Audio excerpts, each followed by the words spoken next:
당신을 사랑하십니다. 인사합니다.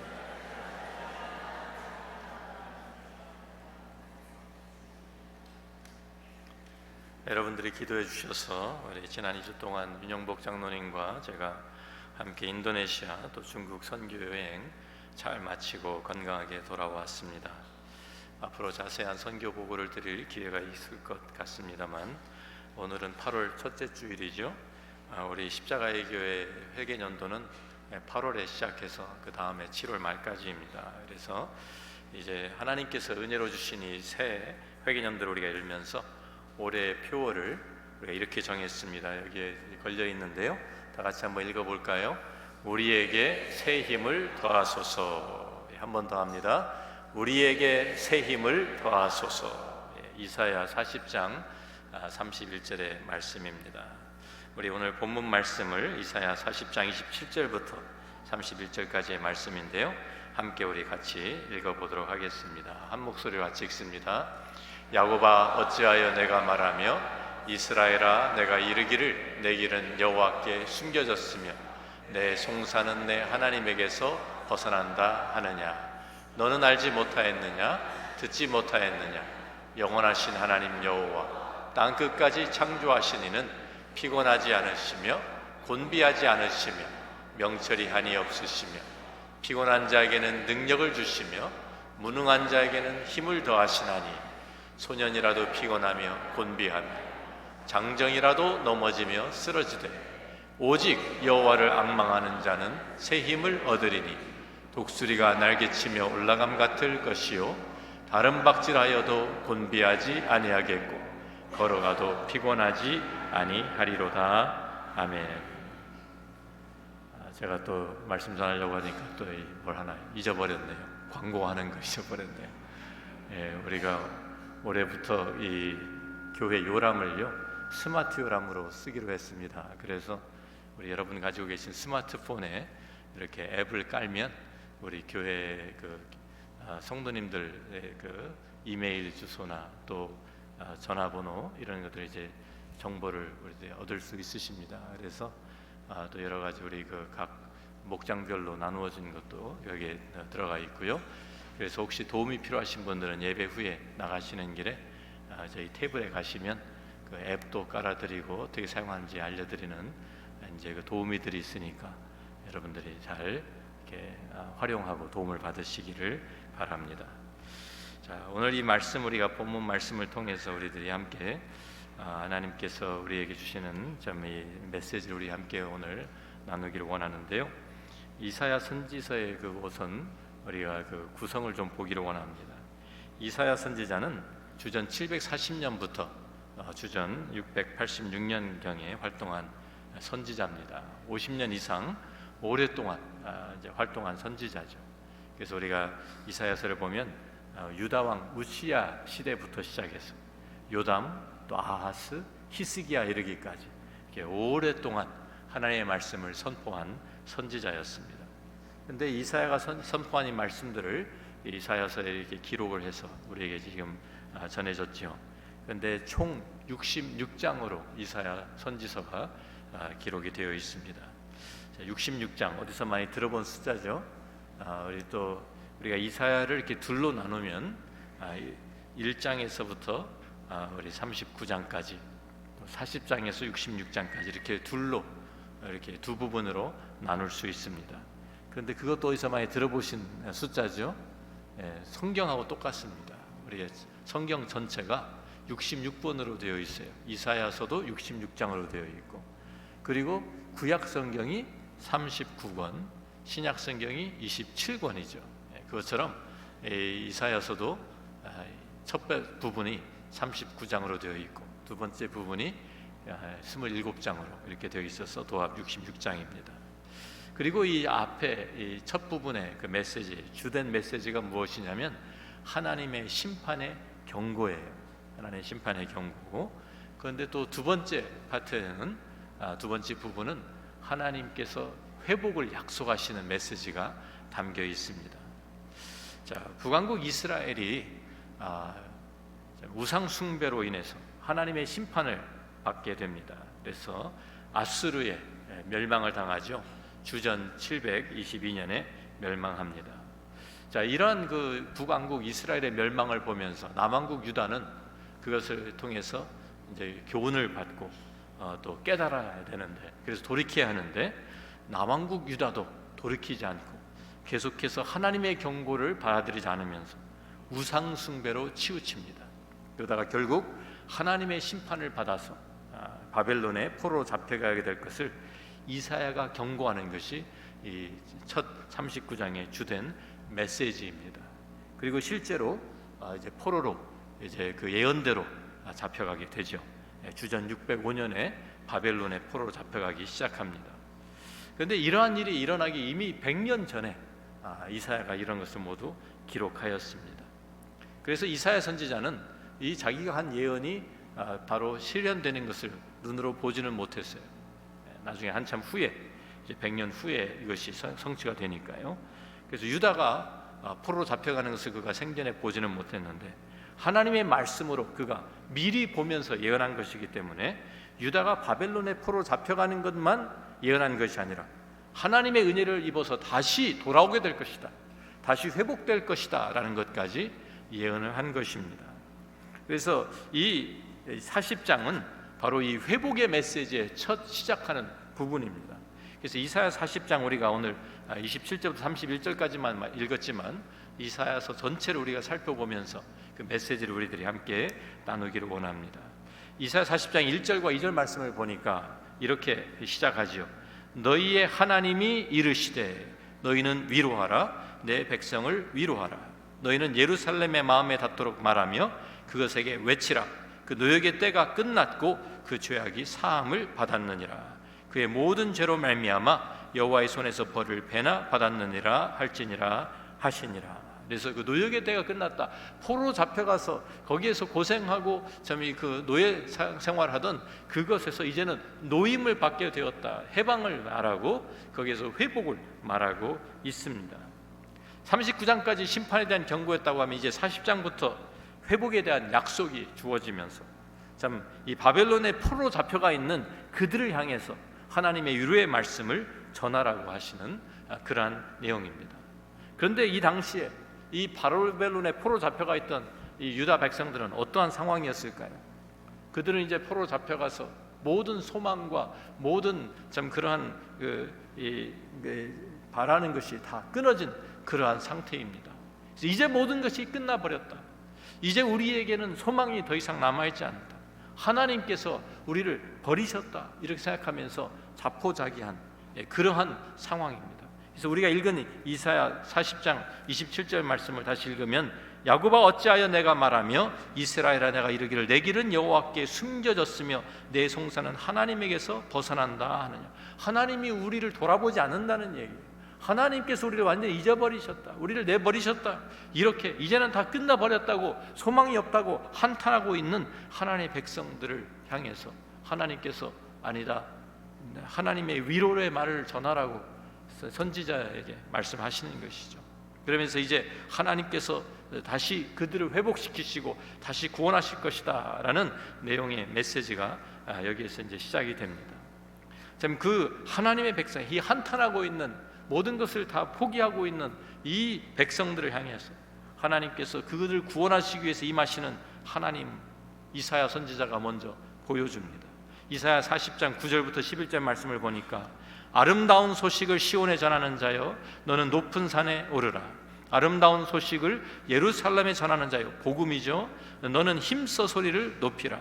두려워하지 말고 소리를 높여 유다의 성읍들에게 이르기를 너희의 하나님을 보라 하라.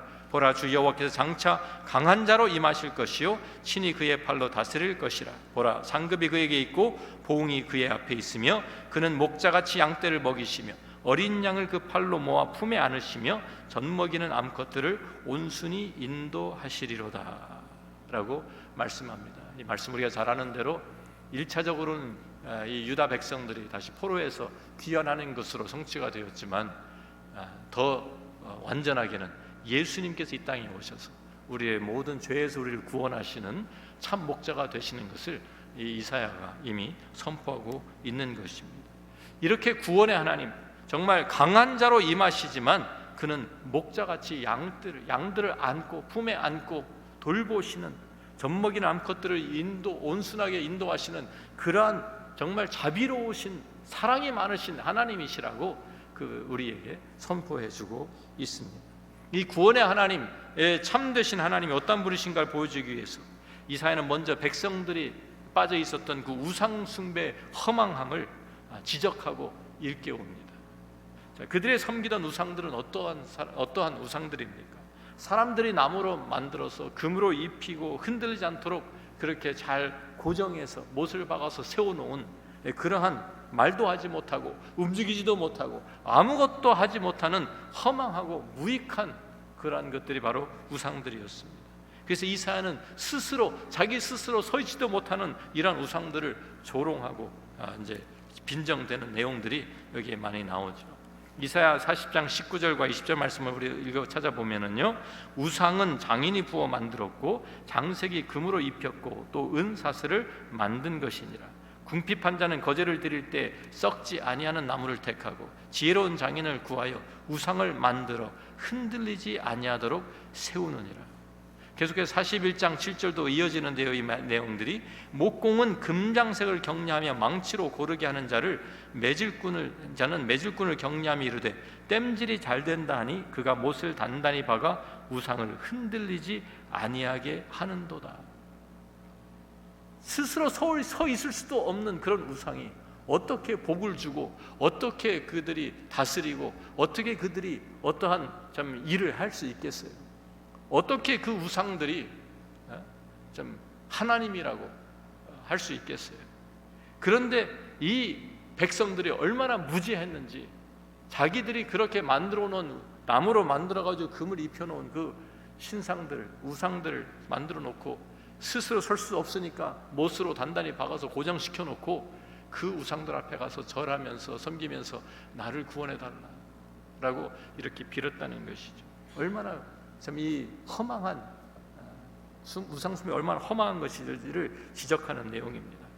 이사야 44장에 가서는 한 걸음 더 나아가서 이 우상숭배도 이런 내용을 말씀하죠. 15절부터 17절 말씀 보니까 이 나무는 사람이 땔감을 삶는 것이거늘 그가 그것을 가지고 자기 몸을 덮게도 하고 불을 피워 떡을 굽기도 하고 신상을 만들어 경배하며 우상을 만들고 그 앞에 엎드리기도 하는구나. 그 중에 절반은 불에 사르고 그 절반으로는 고기를 구워 먹고 배불리며 또 몸을 덮게 하여 이르기를 아하 따뜻하다 내가 불을 보았구나 하면서 그 나머지로 신상 곧 자기의 우상을 만들고 그 앞에 엎드려 경배하며 그것에게 기도하여 이르기를 너는 나의 신이니 나를 구원하라 하는도다.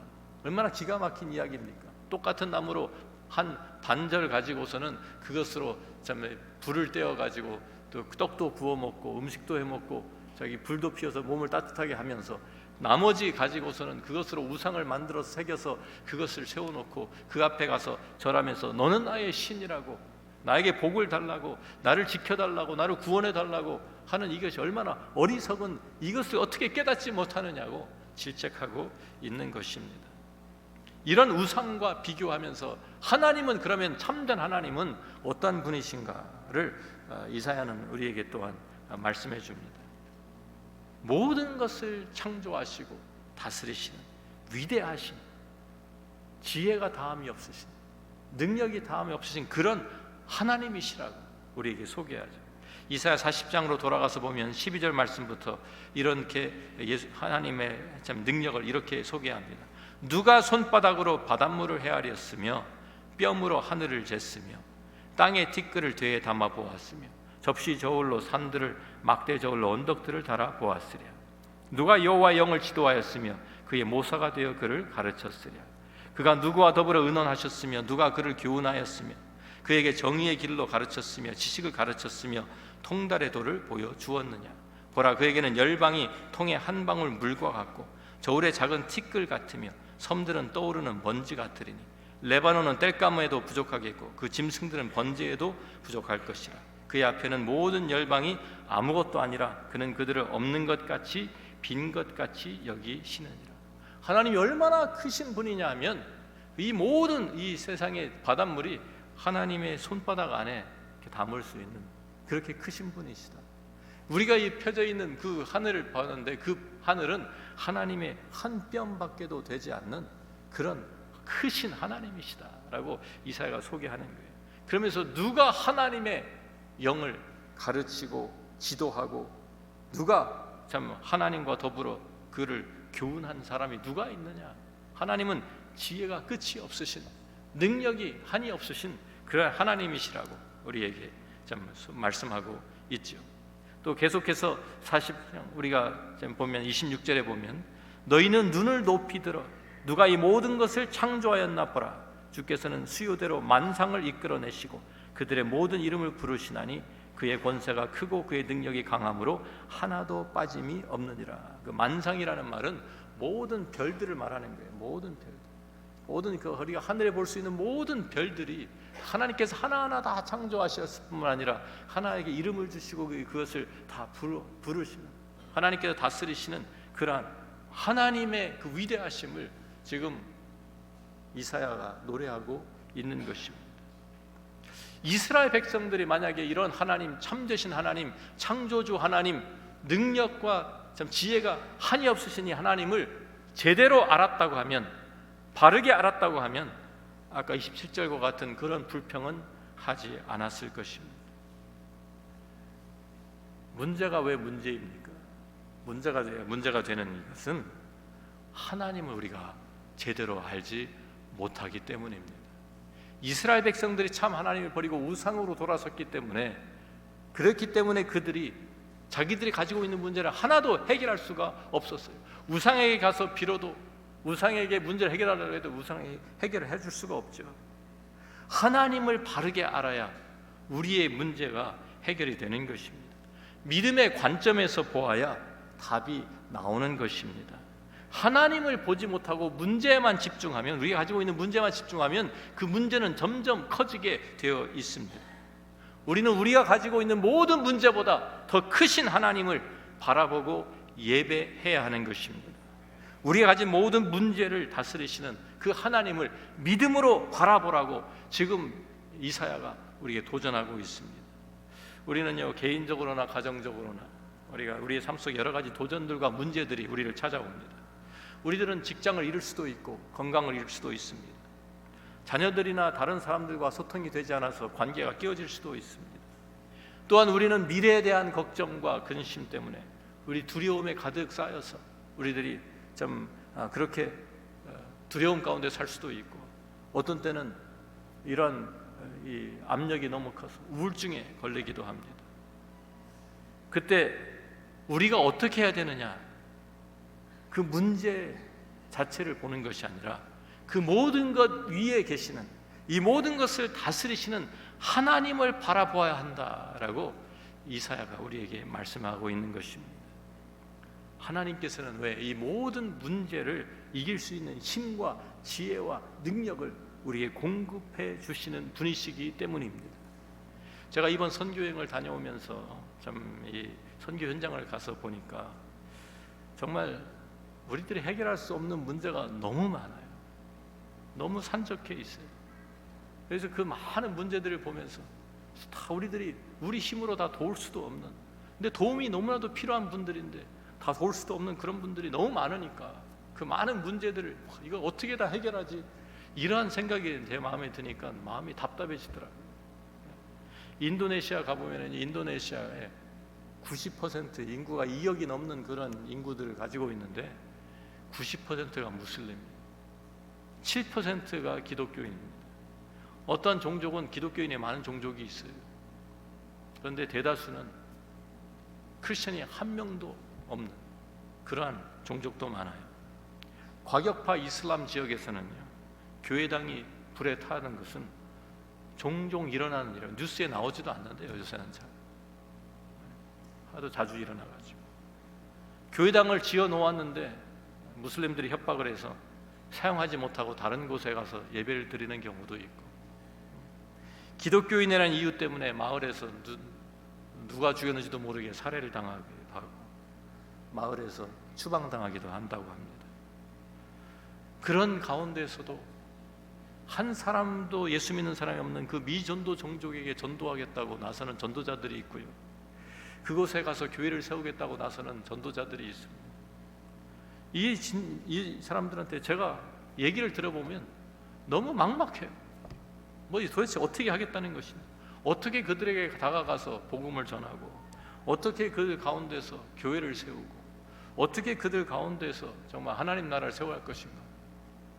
뭐 서로 이야기를 나누고 뭐 보고도 하고 여태까지 한 일을 이야기하고 전략들 얘기하고 하지만 생각하면 참 아직도 너무 좀 막막한 그런 생각이 들어요.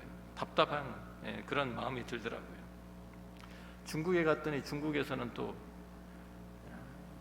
정부가 공식적으로 이제는 막 이 교회를 탄압을 하는데요.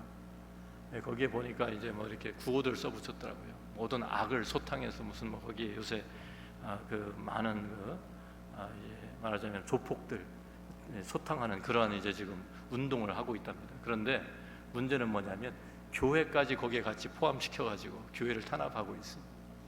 교회도 악이라고 생각을 해서. 그래가지고 탄압을 당하면서 문을 닫는 교회가 많아졌습니다. 공식적으로는 이제 더 이상 중국에 있는 교회들은 주일 학교를 열 수가 없습니다. 어린 아이들한테 기독교 교육 시키지 마라. 아이들 데려다가 세뇌 교육 시키지 말라는 것이죠. 기독교식으로. 자기들 공산당 교육을 시켜야 되는데 교회에서 아이들 데려다가 교육시키니까 주일학교 하지 못하게 다 막아버렸어요. 그래서 지금 중국에서 공식적으로는 주일학교를 하나도 못합니다. 교회가. 어떤 교회는 그 목사님들 만나서 얘기해 보니까 교회 십자가 오른편에다가 시진핑 사진을 걸어라. 시진핑 우상화 하는 것이죠. 그러는 지금 상황이고요. 그래서 어떤 재치 있는 목사님이 그러셨대요. 거기 사진 걸러온 그 당원한테, 공산당원한테 성경에 보면 예수님 십자가 오른편에는 강도가 달려 있었는데요. 그랬더니 좀 어떻게 할지 몰라서 여다가 뭐 다른 데다가 걸더라 그러더랍니다. 십자가 옆에는 못 걸고. 그런데 하여튼 교회에 이런 성경 말씀이 걸려 있는 것이 아니라 성경 말씀 자꾸만 다 떼버리고 와가지고 공산당 헌법 자꾸만 걸어놓고, 너무 많이 걸어서 걸 데가 없을 정도로 걸어놨대요. 와가지고 감시하고. 목회자가 설교를 하는데 그것을 미리 설교문 제출하라 그래서 십자가에 대한 이야기가 말씀이 나오고 복음 예수님에 대한 이야기가 나오면 다 삭제해버리고, 목사 안수 받을 때도 예수님께 충성하는 선서를 하는 것이 아니라 중국 정부에다가 국가에 충성하라고 그렇게 선서를 시킨다고 하면 목사 안수 주면서, 교회에서는 성경 말씀, 하나님 말씀을 가르치는 것이 아니라 중국의 그 차이나 드림, 중국 몽 그 선전하고 그것을 위해서 헌신하도록 가르치라고 강요를 하고 있다고 합니다. 같이 만나 대화 나누는 사람들이 이렇게는 가다가는 교회가 아닙니다. 그래서 점점 다 지하 교회로 다시 또 숨어 들어가고 있는 그런 상황이고요. 선교사들은 이미 다 쫓겨났고, 중국이 점점 북한을 닮아가고 있다고 같이 대화를 나누는 사람들이 그렇게 좀 불만을 가지고 있는 것을 보았습니다. 그러다 제가 미국에 오니까 미국도 이상한 나라가 되어 버렸어요.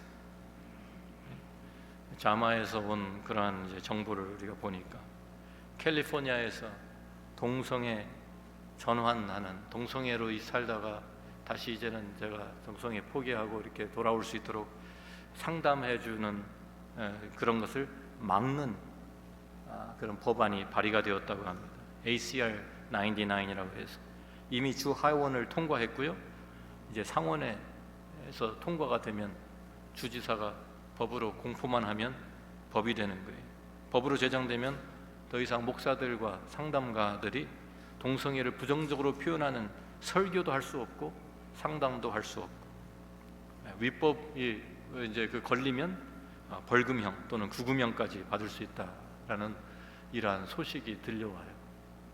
우리가 사는 미국에서, 캘리포니아에서 지금 이런 일이 벌어지고 있습니다. 이러한 때 우리는 참 너무나도 무엇을 어떻게 해야 되지? 이런 생각하면 마음이 답답해지지 않습니까? 우리 주위를 둘러보면 우리를 답답하게 하는 일들이 너무 많아요. 우리가 해결할 수 없는 문제들이 너무 많아요. 우리들이 도대체 어떻게 해야 되겠나? 이사야는 우리에게 문제를 바라보지 말고 하나님을 바라보라고 말씀합니다. 하나님을 바라봐야 한다. 그래서 28절에 너는 알지 못하였느냐? 듣지 못하였느냐? 영원하신 하나님 여호와 땅끝까지 창조하신 이는 피곤하지 않으시며 곤비하지 않으시며 명철이 한이 없으시니 그런 분이시다. 그 하나님을 바라보라고. 그뿐만 아니라 그분은 스스로가 영원하시고 창조주 하나님이시고 전능하신 하나님이시고 피곤하지도 않고 곤비하지도 않으신 분이시지만 또한 29절에 보니까 피곤한 자에게는 능력을 주시는 하나님, 무능한 자에게는 힘을 더하시는 하나님이시라고 우리에게 소개하고 있습니다. 우리들은 아무리 우리들이 최선을 다해도요, 우리에게는 한계가 있습니다. 우리는 소년이라도, 가장 정말 활력이 넘치는 소년이라도 피곤하고 곤비하고요, 장정이라도 넘어지며 쓰러진다고 여기에서 말씀합니다. 이것이 우리들의 한계예요. 우리들을 가지고 있는 한계입니다. 우리의 지혜가 있으면 얼마나 있겠어요? 우리가 능력이 있으면 얼마나 있겠어요? 우리들이 할 수 있는 것이 얼마나 있겠어요? 그런데 31절에 같이 읽어봅니다. 오직 여호와를 앙망하는 자는 새 힘을 얻으리니 독수리가 날개치며 올라감 같을 것이요 다른 박질하여도 곤비하지 아니하겠고 걸어가도 피곤하지 아니하리로다. 우리의 한계를 뛰어넘게 하시는 하나님의 능력이 우리에게 주어진다는 말입니다. 독수리가 날개치며 올라감과 같은 그러한 새 힘을 하나님께서 부어주신다는 약속입니다. 누구에게? 오직 여호와를 앙망하는 자에게. 이 앙망한다는 이 말을 우리가 잘 쓰는 말이 아니죠. 이 말을 영어 성경으로 보면은요, 번역을 이렇게 여러 가지로 해놓았는데 어떤 영어 성경에는 those who wait on the Lord, 기다리는, 하나님을 기다리는 그러한 사람이라고 표현했고요. 또 다른 곳에 NIV에서는 those who hope in the Lord 이렇게 번역해 놓았어요. 다시 말하면 앙망한다는 말은 간절하게 주님을 찾고 기다리는 그러한 것을 말하고 있습니다. 그냥 우리가 시간이 빨리 지나가도록 시간을 때우면서 기다리는 그런 얘기를 하는 것이 아니라 우리가 우리의 믿음의 눈을 들어서 주님을 바라보는 것, 주님을 간절히 사모하는 것을 앙망이라고 표현하는 것입니다. 시편 130편 6절에 보면 이런 말씀이 있습니다. 파수꾼이 아침을 기다림보다 내 영혼이 주를 더 기다리나니 참으로 파수꾼이 아침을 기다림보다 더하도다. 밤에 보초를 서는 파수꾼이 그 밤이 얼마나 길게 느껴질까요? 빨리 좀 아침이 왔으면, 참 그 밤에 자기가 보초를 서는 동안에 무슨 문제라도 생기고 뭐 적군에 쳐들어오고 이러면 정말 자기 큰일이잖아요. 그러니까 아침이 빨리 왔으면, 아무 일 없이 좀 제발 아침이 왔으면, 아침을 그렇게 간절히 기다리는 것처럼 그런 간절한 마음으로 파수꾼이 아침을 기다림보다 내 영혼이 주를 더 기다리는, 주님을 사모하고 바라고 주님을 바라보는 그것을 이야기하고 있는 거예요. 앙망한다는 말. 왜 주님을 기다리나요? 왜 주님을 바라보나요? 우리에게는 능력이 없기 때문이에요. 우리는 우리가 스스로 문제 해결할 수 있는 능력이 없기 때문에, 우리에게는 지혜가 부족하기 때문에, 주님이 일하지 않으시면 우리는 아무것도 이룰 수가 없기 때문에 우리는 주님을 바라볼 수밖에 없는 것입니다. 주님을 간절히 사모하면서 바라는 거예요. 바로 이러한 사람에게 하나님께서는 독수리가 날개치며 올라감과 같은 새로운 힘을 은혜로 주신다고, 은혜로 공급하신다고 약속하십니다. 우리들 개인적으로도 이 말씀 적용할 수 있겠지만, 우리는 새해 우리가 이 말씀을 가지고 우리 교회에 적용을 하기를 원합니다. 우리가 이 새 회계누를 시작하면서 우리들이 여러 가지 각 위원회별로 계획과 또 여러 가지 사업 계획과 또 여러 가지 우리들이 참 부서들이 나누어져 있습니다. 책임을 나누어 맡았습니다.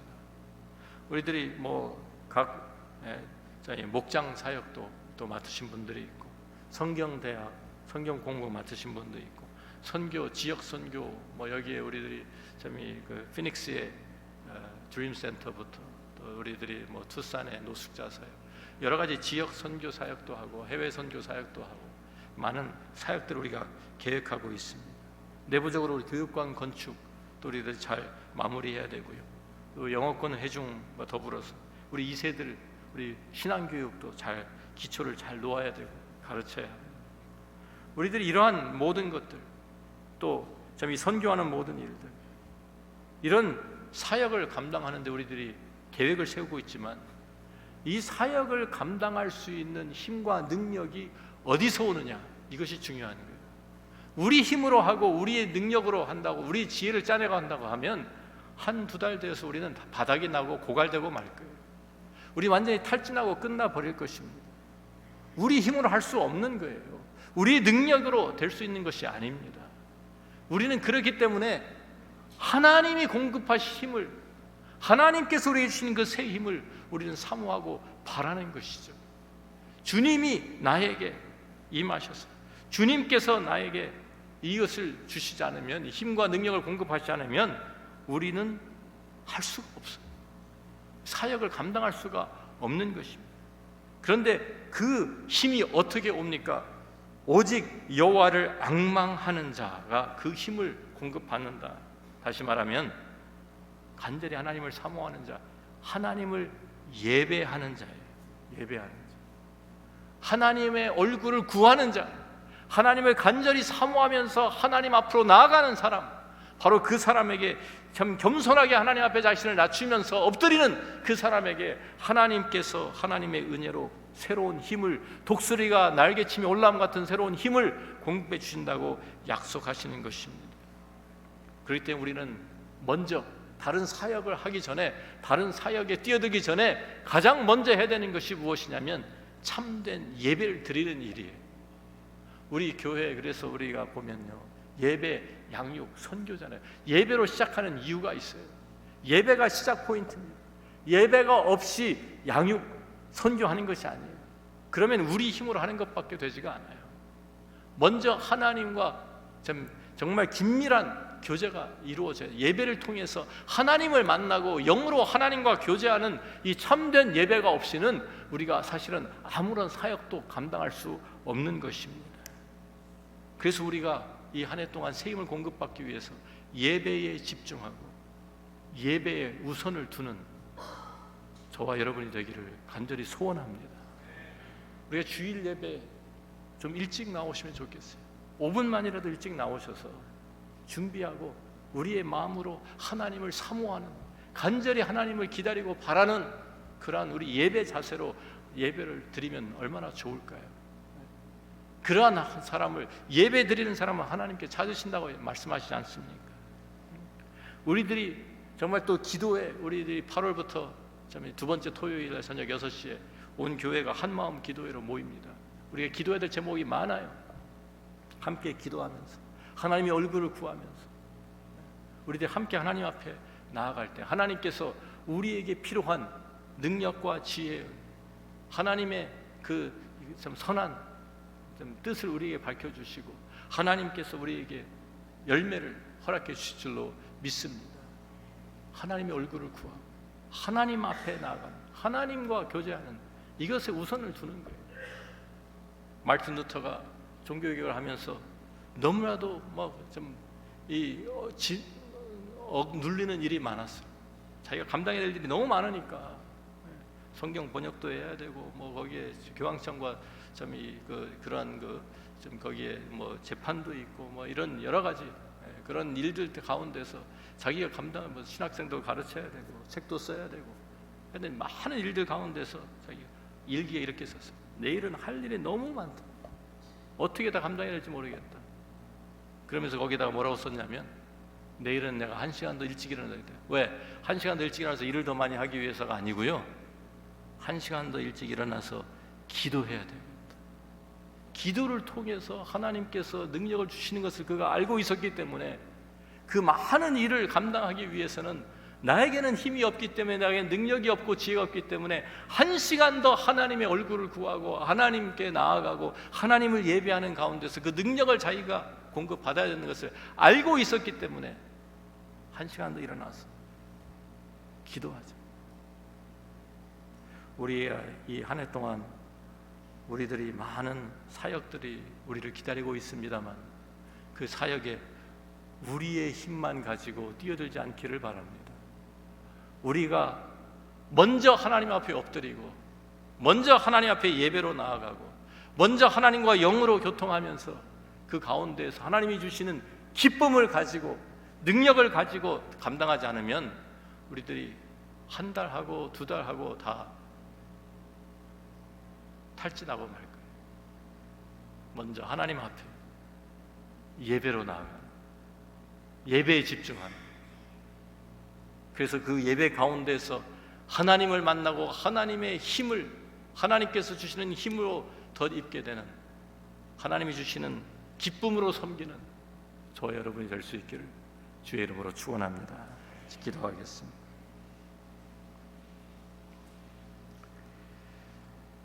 아버지 하나님, 저희들에게 또한 새 회개년들을 허락하심을 감사합니다. 우리들이 많은 계획을 가지고 있고 우리들이 예산을 세우고 우리들이 사역을 진행하지만 주님께서 우리와 함께하지 않으시면, 주님께서 우리에게 능력을 부어주시지 않으시면, 주님께서 우리에게 지혜를 주시지 않으면 주님, 저희들은 아무것도 할 수 없는 존재임을 고백합니다. 주님, 저희들이 주님을 간절히 바라보는, 먼저 주님을 사모하고 앙모하는 저희들이 될 수 있기를 원합니다. 주님, 사역을 시작하기 전에 우리들이 우리의 힘을 가지고 사역을 하려고 하지 않고 하나님 앞에 나아가서 겸손히 우리 자신을 낮추고 예배하면서 하나님과 교통하면서 하나님과 아름다운 교제가 이루어지면서 그 가운데서 주님이 주시는 힘과 능력과 사랑을 가지고 하나님께서 우리에게 맡기신 일들을 감당할 수 있는 저희들 한 사람 한 사람 되게 도와 주옵소서. 주께서 우리 한 사람 한 사람 붙들어 주시고 주님의 귀한 도구로 사용하여 주옵소서. 예수님 귀하신 이름으로 기도합니다. 아멘. 다 함께 일어나셔서 찬송가